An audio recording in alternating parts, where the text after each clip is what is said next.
Mkuu wa utumishi wa umma Felix Kosgei amewataka watu ambao bado wanamiliki bunduki haramu kuzisalimisha kwa hiari.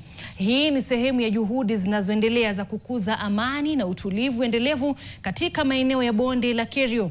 Akizungumza katika eneo la Kinyach, Baringo Kaskazini, wakati wa kutoa shukrani kwa matokeo mazuri ya shule za eneo hilo, Kosgei amesisitiza kuwa bonde la Kerio limekuwa likihusishwa kwa muda mrefu na ukosefu wa usalama na vurugu.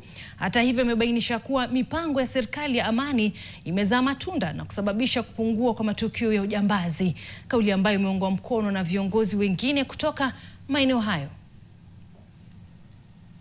Tuzidi kuboresha elimu kaskazini. Tuwapongeza shule ya Kinyach kwa wale bado wako na mabunduki moja pale hapa na pale, kuhakikisha kwamba mumesarenda, ili sisi zote tuishi na amani, tuendelee maendeleo zetu, watoto waende shule, wakulima waende mashambani, wafugaji waendelee na mifugo yao, na watu wafanye biashara tofauti na watembee mahali wanataka bila wasiwasi. Tulikuwa tunafanya mambo yetu ya kijinga, ya kusozana na kuibiana na mambo ya upuzi ambayo imepitwa na wakati.